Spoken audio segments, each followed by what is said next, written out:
Hello everyone, this is Shashank Singh and welcome back to my YouTube channel IAS point best way of learning.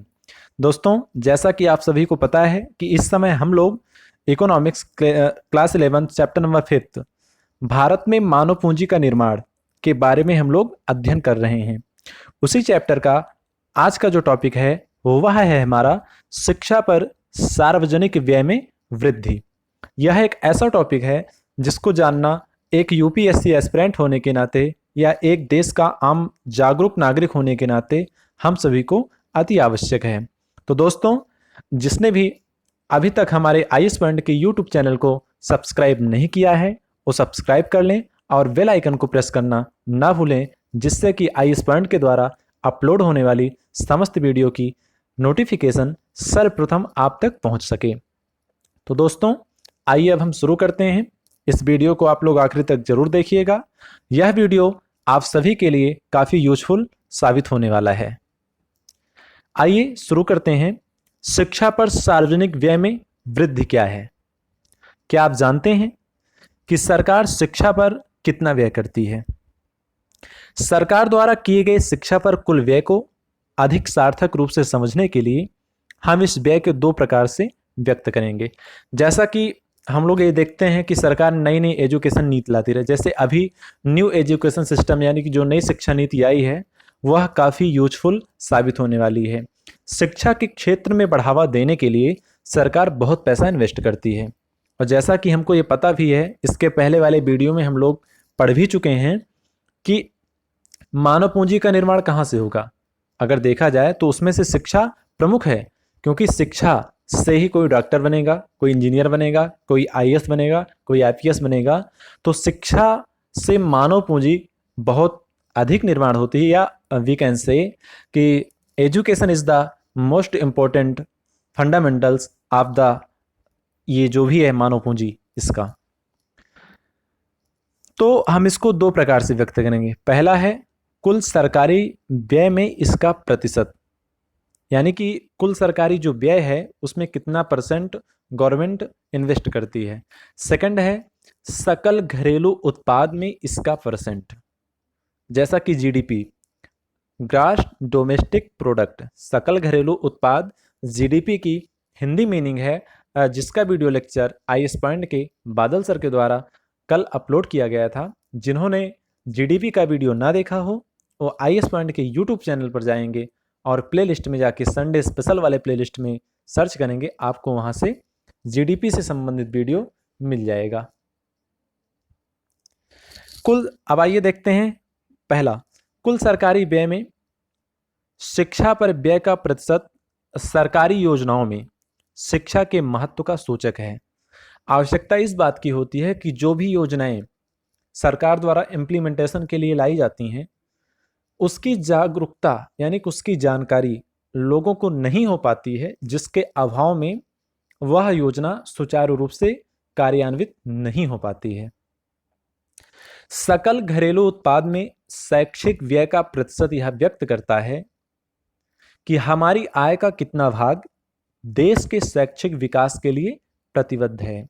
यानी GDP से जो शिक्षा क्षेत्र में व्यय होता है उससे यह पता चल जाता है कि हमारे देश में जो शैक्षिक विकास में यानी एजुकेशन को प्रोत्साहन देने के लिए जो पैसे का व्यय हो रहा है वह उस पैसे के व्यय के साथ साथ हम अपनी शिक्षा के क्षेत्र में सुधार के लिए कितना प्रतिबद्ध हैं, कितना कटिबद्ध हैं। 1952 से 2002 के बीच अगर कुल सरकारी व्यय में शिक्षा पर अगर व्यय देखा जाए, जितना सरकार का टोटल व्यय है, टोटल जो सरकार इन्वेस्ट करती है उसमें से अगर हम सिर्फ एजुकेशन पर व्यय देखें तो 7.92% से बढ़कर 13.17% हो गया है। काफी ज्यादा इंक्रीज हुआ है। इसी प्रकार सकल घरेलू उत्पाद में इसका प्रतिशत 0.64 से बढ़कर 4.02% हो गया है। तो जीडीपी भी बढ़ी है। इस संपूर्ण समयावधि में शैक्षिक व्यय की वृद्धि समान नहीं रही है। इसमें अनियमित रूप से उतार चढ़ाव आते रहे हैं। यदि इस सरकारी व्यय के साथ हम व्यक्तियों के द्वारा किया गया निजी व्यय तथा परोपकारी, परोपकारी मतलब जो धर्म के हित के लिए लोग ट्रस्ट को, संस्थाओं को दान देते हैं, वह धर्मार्थ कहा जाता है। तो उसमें जो व्यय को शामिल अगर कर लेते हैं तो शिक्षा पर कुल व्यय और अधिक होना चाहिए। अगर देखा जाए तो शिक्षा पर व्यय और अधिक होना है। कुल शिक्षा का व्यय का एक बहुत बड़ा हिस्सा प्राथमिक शिक्षा पर खर्च होता है, जो बेसिक फंडामेंटल्स हैं उस पे ज़्यादा पैसा खर्च होता है। उच्चतर तृतीयक शैक्षिक संस्थाओं, उच्च शिक्षा के संस्थानों जैसे महाविद्यालयों, तकनीकी संस्थानों और विश्वविद्यालयों आदि पर होने वाला व्यय सबसे कम है। यानी कि बेसिक शिक्षा में बहुत अधिक व्यय करना पड़ता है, और जो हायर एजुकेशन है जैसे विद्यालय, महाविद्यालय, टेक्निकल इंस्टीट्यूट हुए या यूनिवर्सिटियाँ हुई, इनमें क्या है कि इनमें जो व्यय होने वाला है ये कम है। यद्यपि औसत रूप से सरकार उच्चतर शिक्षा पर बहुत कम व्यय करती है। अगर देखा जाए तो हायर एजुकेशन जो भी है, गवर्नमेंट लोअर एजुकेशन से ज़्यादा हायर एजुकेशन पर ध्यान देती है, बट इन्वेस्टमेंट कम रहता है। किंतु प्रति विद्यार्थी उच्चतर शिक्षा पर व्यय प्राथमिक शिक्षा की तुलना में अधिक है। अगर देखा जाए तो बेसिक फंडामेंटल्स जो हैं, यानी कि जो बेसिक एजुकेशन है, उससे ज़्यादा गवर्नमेंट अगर ध्यान देती है तो प्राथमिक शिक्षा के अलावा उच्चतर शिक्षा पर अधिक। क्योंकि जबकि होना क्या चाहिए कि हमको दोनों को समान निगाहों से देखते हुए समान योजनाओं, समान इम्प्लीमेंटेशन होना चाहिए। इसका अर्थ यह नहीं कि वित्तीय संस्थानों को उच्चतर शिक्षा से प्राथमिक शिक्षा की ओर कर दिया जाना चाहिए। इसका मतलब ये नहीं है कि हम जो हायर एजुकेशन इंस्टीट्यूट हैं, यूनिवर्सिटियाँ हैं या टेक्निकल इंस्टीट्यूट हैं, उनको हम हायर एजुकेशन से निम्न एजुकेशन, निम्न का मतलब ये है कि बेसिक एजुकेशन की तरफ हम मोड़ दें। ऐसा कहने का मतलब बिल्कुल नहीं है। मतलब ये है कि अगर हम हायर एजुकेशन भी दे रहे हैं तो उसमें बेसिक एजुकेशन, जो हमारी प्राथमिक एजुकेशन है, उसका भी कुछ ना कुछ पार्ट उसमें ऐड किया जाए। जैसे जैसे हम विद्यालय शिक्षा का प्रसार करेंगे तो हमें उच्चतर शैक्षिक संस्थानों से प्रशिक्षित और अधिक शिक्षकों की आवश्यकता होगी। ये तो है, जैसे जैसे हम विद्यालय का प्रसार करेंगे और अधिक विद्यालय होंगे और हम उच्चतर शैक्षिक संस्थान और अधिक बनाएंगे, तो उसके लिए हमको प्रशिक्षित और एजुकेटेड टीचर्स की नीड होगी। अतः शिक्षा की सभी स्तरों पर व्यय में वृद्धि करना चाहिए। ऐसा नहीं है कि हम यूनिवर्सिटीज़ खोल दें, कॉलेज ओपन कर दें, टेक्निकल इंस्टीट्यूट खोल दें, बट उसमें जो है कि स्किल्ड और एजुकेटेड अगर टीचर्स नहीं होंगे तो फिर कोई भी इंस्टीट्यूट हो, कोई भी संस्थान हो, कोई भी यूनिवर्सिटी हो, कैसे चलेगी।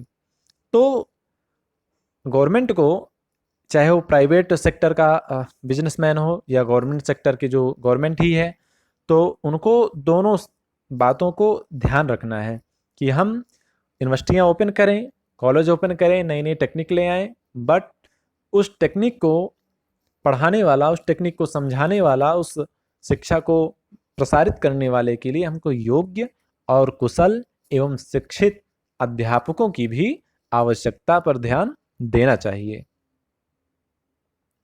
राज्यों में होने वाले प्रति व्यक्ति शिक्षा व्यय में काफी अंतर है।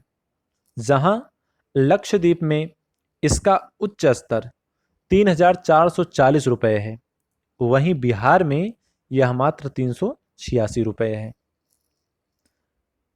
यानी कि शिक्षा में जो व्यय हो रहा है प्रति व्यक्ति में बहुत अंतर है अलग अलग राज्यों में। लक्षद्वीप में वही व्यय 3,440 है और बिहार में वही व्यय 386 है। इस प्रकार की विषमताओं के कारण ही विभिन्न राज्यों में शिक्षा के अवसरों और शैक्षिक उपलब्धियों के स्तर में बहुत भारी अंतर हो जाता है। जबकि इक्वलिटी होनी चाहिए, समानता होनी चाहिए, चाहे जिस राज्य में जाकर के विद्यार्थी अपना शिक्षा ग्रहण करे। क्योंकि कई बार ऐसा होता है कि जिस राज्य में अधिक एजुकेशन फी रहती है, वहाँ के लोग नहीं पढ़ाई कर पाते हैं। विभिन्न आयोगों के द्वारा शिक्षा व्यय के वांछित स्तर के साथ यदि शिक्षा व्यय की तुलना की जाए तो इसकी अपर्याप्तता समझ में आ सकती है। अगर जो भी जितने आयोग हैं उनके द्वारा शिक्षा में जो व्यय हो रहा है और स्टेट वाइज अगर हम अलग से उसका कंपैरिजन करें तो दोनों में समानता और असमानता हमको समझ में आ जाएगी। 40 वर्ष पूर्व 1964 से 1966 नियुक्त शिक्षा आयोग ने सिफारिश की थी कि शैक्षिक उपलब्धियों की समृद्धि दर में उल्लेखनीय सुधार लाने के लिए सकल घरेलू उत्पाद का कम से कम 6% शिक्षा पर खर्च किया जाना चाहिए। यानी कि जो नीति आई थी, जो शिक्षा आयोग है 1964 और 66 के दौरान, इनका ये कहना था कि जो टोटल हमारे कंट्री की जीडीपी है उसका कम से कम 6% जो व्यय हो, स्पेंड हो, वह शिक्षा क्षेत्र में ही होना चाहिए। दिसंबर 2002 में भारत सरकार ने 86वें संविधान संशोधन द्वारा 6 से 14 वर्ग आयु के बच्चों के लिए निःशुल्क शिक्षा को मौलिक अधिकार घोषित किया है। यह बहुत इंपॉर्टेंट टॉपिक है और इसको आप लोग नोट्स में जरूर लिख लीजिएगा कि दिसंबर 2002 में, इसके पहले का ये भी कि 1964 से 66 के दौरान शिक्षा आयोग ने जो सिफारिश की थी वह क्या किया था। तो उसमें हम ये लिख सकते हैं कि सकल घरेलू उत्पाद का मिनिमम 60% इन्वेस्टमेंट एजुकेशन सेक्टर में होना चाहिए। इसकी उन्होंने प्रपोजल किया था, प्रस्तावना रखी थी। फिर अगला जो आपका टॉपिक है वो यहाँ से रहेगा कि दिसंबर 2002 में भारत सरकार ने 86वें संविधान संशोधन द्वारा 6 से 14 आयु वर्ग के बच्चों के लिए निःशुल्क एवं अनिवार्य शिक्षा को मौलिक अधिकार घोषित किया है, इसकी घोषणा की है।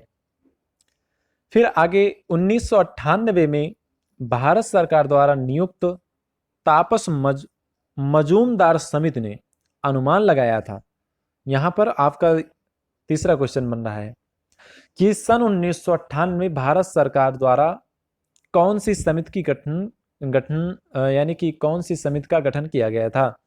तो आप कह सकते हैं कि मजूमदार समिति ने यह अनुमान लगाया था कि देश के 6 से 14 आयु वर्ग के सभी बच्चों को स्कूली शिक्षा व्यवस्था में शामिल करने के लिए 1998 से 99 से 2000 से 2007 के 10 वर्षों की अवधि में लगभग 1.3 लाख करोड़ रुपए व्यय करना होगा। अगर 6 से 14 साल के बच्चों को स्कूली शिक्षा में शामिल किया जाए तब, और ये सिचुएशन कब थी? सन 2007 की थी, और आज 13 साल पहले की ये सिचुएशन थी कि अगर स्कूली शिक्षा में 6 साल से 14 साल तक के बच्चों को लाया जाएगा तब जो इन्वेस्टमेंट होगा वह होगा 1.3 लाख करोड़ रुपए। सकल घरेलू उत्पाद के 6% के स्तर की तुलना में वांछित वर्तमान 4% व्यय का स्तर बहुत कम है। 6% की उन्होंने प्रस्तावना दिया था, जबकि 6% की जगह 4% का ही व्यय किया गया, जो कि वांछित वर्तमान में यह बहुत कम है। आने वाले वर्षों में 6% के लक्ष्य तक पहुंचने की आवश्यकता है, जैसा कि सिद्धांत रूप में एक्सेप्ट किया गया है। हाल में भारत सरकार ने सभी केंद्रीय करों पर 2% शिक्षा उपकर लगाना प्रारंभ किया है। भारत सरकार ने रिसेंटली जितने भी यानी सेंट्रल टैक्सेस हैं उनमें उनको ये कह दिया है कि 2% आप शिक्षा सेक्टर में, एजुकेशन सेक्टर में आप अपने कर का 2% हिस्सा उसमें शेयर करेंगे। शिक्षा उपकार से प्राप्त राजस्व को प्राथमिक शिक्षा पर व्यय करने हेतु सुरक्षित रखा है। साथ ही सरकार ने उच्च शिक्षा संवर्धन के लिए एक विशाल धनराशि का स्वीकृत करने की बात कही है। इसी प्रकार उच्च शिक्षा के लिए भी एक नई ऋण योजना की भी घोषणा की गई है। तो दोस्तों, आज के टॉपिक में, आज के इस वीडियो में इतना ही। यदि इस वीडियो लेक्चर में बताए गए किसी भी टॉपिक पर आपको कोई भी डाउट्स है तो आप कमेंट बॉक्स में कमेंट के जरिए अपने सारे डाउट्स क्लियर कर सकते हैं। कल हम फिर मिलेंगे एक नए वीडियो एक नए टॉपिक के साथ। तब तक के लिए आप जुड़े रहिए आईएएस पॉइंट के साथ। Thank you so much.